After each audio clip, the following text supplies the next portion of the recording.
Alain.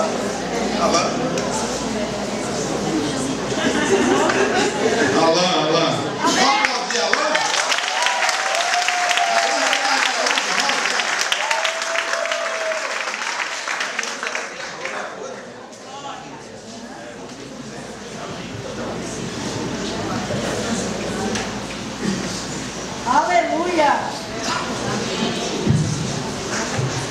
Graça e a paz, amém? Amém. Eu gostaria de saudar todos os irmãos, lógico, que estão presentes, agradecer pelo apoio que o pessoal do Rema tem dado a todos nós, aos líderes, aos mestres que têm nos ensinado, têm tido toda a paciência para estar tratando com a gente. A gente sabe que às vezes ministrar à noite deve ser um pouquinho mais complicado do que durante o dia, que vê os irmãos aqui com pescoção de paisagem aí. Mas obrigado pela paciência, pela tolerância. Agradecer ao pessoal lá do estacionamento, a todos os irmãos que têm nos apoiado aqui, que recepcionam a gente tão bem.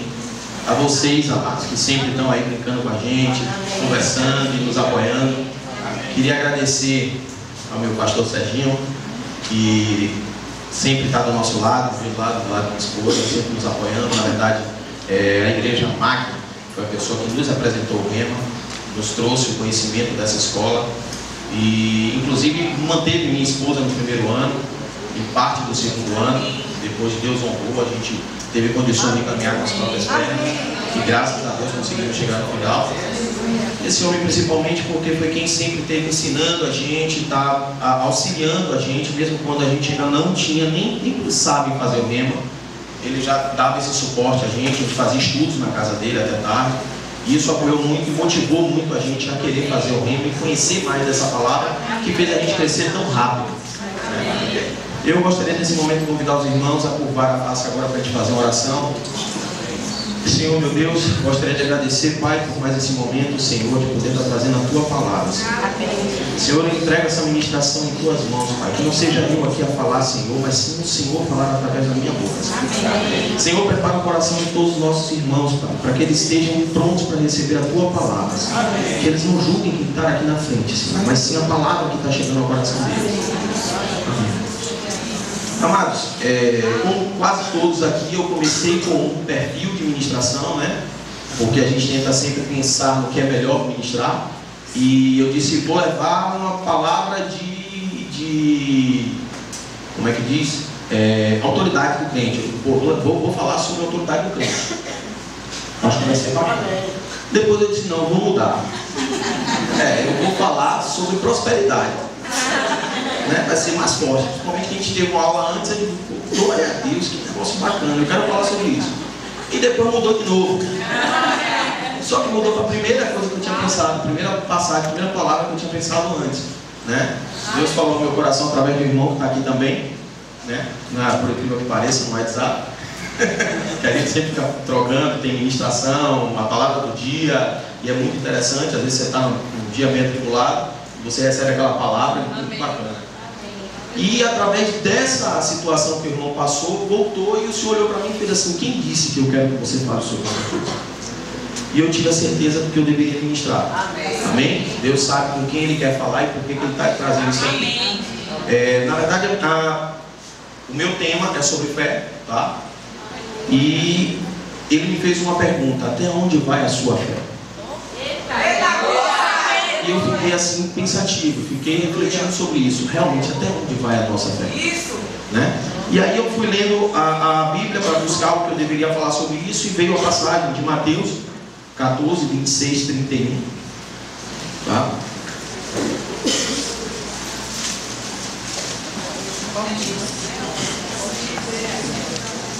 Aleluia. Já aí, amados? Fala mais ou menos assim. Os discípulos, vendo andando sobre o mar, assustaram-se, dizendo, é um fantasma, e gritaram com medo. Jesus, porém, lhes disse e falou logo dizendo, tende bom ânimo, sou eu, não tem mais. E respondeu-lhe Pedro e disse, Senhor, se és tu, manda-me ir ter contigo por sobre as águas. E ele disse, vem.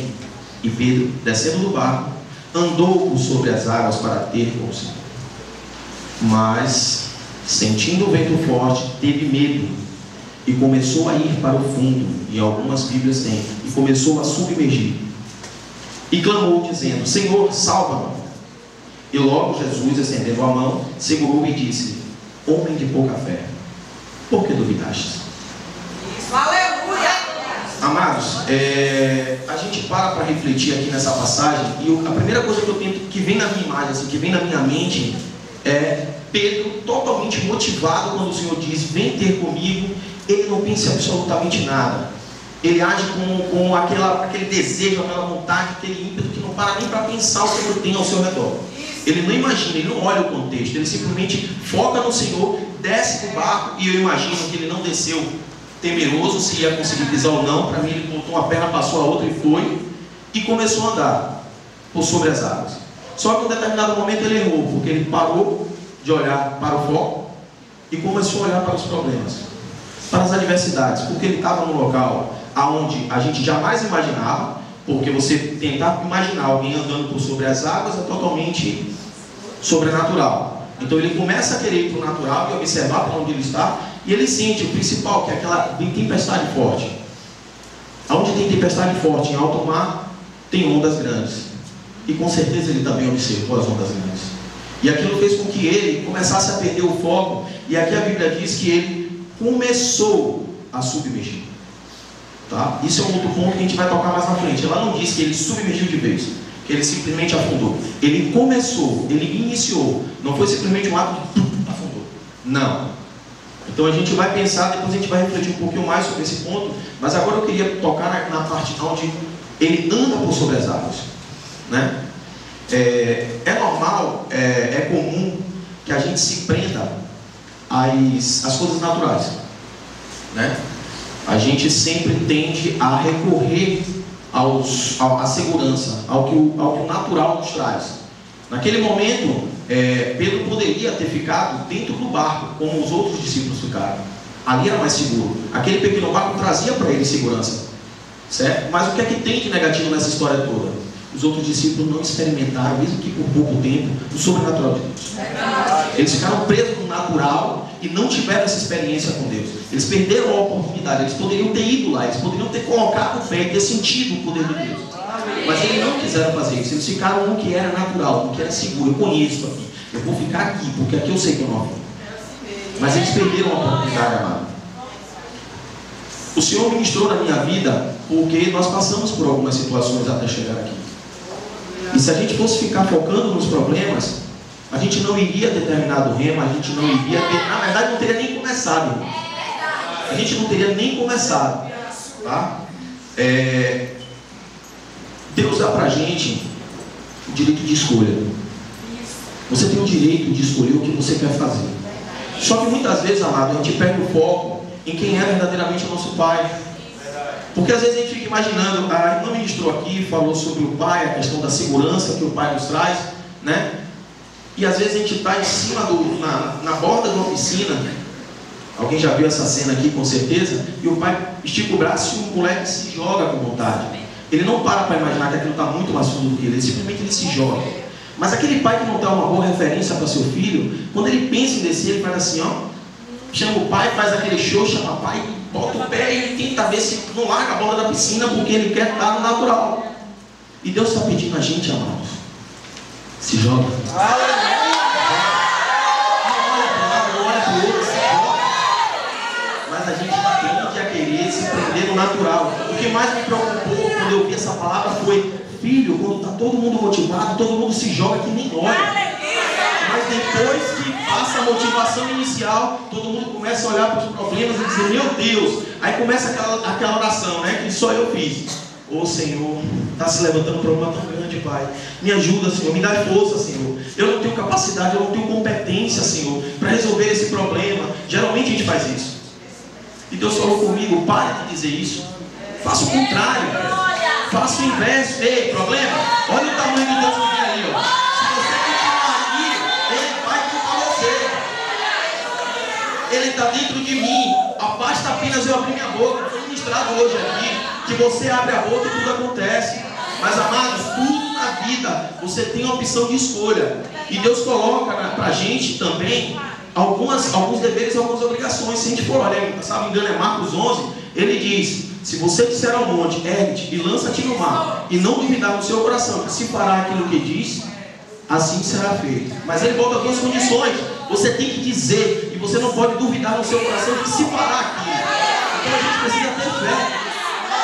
Ele diz também que se vós estiverdes em mim, e a minha palavra estiverdes em vós, pedireis o que? E vos. Ele também bota a condição, amado. Nós temos que estar nele, e a palavra dele tem que estar em nós, para que as coisas possam acontecer no reino espiritual também. Amados, ele está louco para fazer com que eu, você, todos nós andemos sobre as águas, andemos por todos sempre o nosso problema. O nosso problema fica lá embaixo, a gente passa sem olhar nem para o lado nem para o outro. A gente consiga simplesmente focar nele, focar no resultado final, que é o amor dele, que é a glória dele, que é a misericórdia dele. A gente não tem experimentado dessa unção, desse poder todo de Deus, porque muitas vezes a gente fica com o que o diabo larga pra gente, que é aquela acusação. Ei, você está orando pouco. Ei, você não tem fé suficiente. Lembra que você fechou seu irmão ali? Vem a acusação, amados. E eu tenho aprendido muito que toda acusação ficou lá atrás. Na crucificação, o diabo ele é derrotado, ele só levanta na nossa vida para cair. Não cabe a gente parar para estar escutando mais o que o diabo fala, não. Ele falou no seu ouvido, como a irmã falou aqui agora, a irmã Vene, você está falando, perturbado dos infernos, você está falando, eu vou fazer dobrado. Você está falando, eu vou fazer triplicado. E assim, amados, é com autoridade, com ousadia. A gente não precisa ter medo do diabo, não. Ele precisa ter medo da gente. Porque se a gente tiver aquela autoridade que nós sabemos que cada um tem dentro de nós, meu irmão, o diabo é derrotado. Ele só tenta levantar as coisas nas nossas vidas, porque ele sabe que se ele não fizer isso, misericórdia, a gente vai parar no céu. A gente não tem limite, a gente vai decolar. Só que ele, o que é que ele faz? Ele tira o dinheiro da sua mão, ele cria uma doença. Mas Deus quer que você olhe para ele, o alvo é ele. Esqueça o que está na sua esquerda, esqueça o que está na sua direita, olhe para ele. Não importa o tamanho da onda, não importa a tempestade que está acontecendo aí, foca nele, o resultado é ele. E tudo vai acontecer, tudo vai promover por bem. Amém, amado? Eu convido vocês a finalizar esse curso com essa ousadia de descer do barco. Desça do barco, amado. Desça do barco e vai experimentar o sobrenatural de Deus, que é isso que ele quer. Ele só espera de mim e de vocês uma atitude de fé, somente.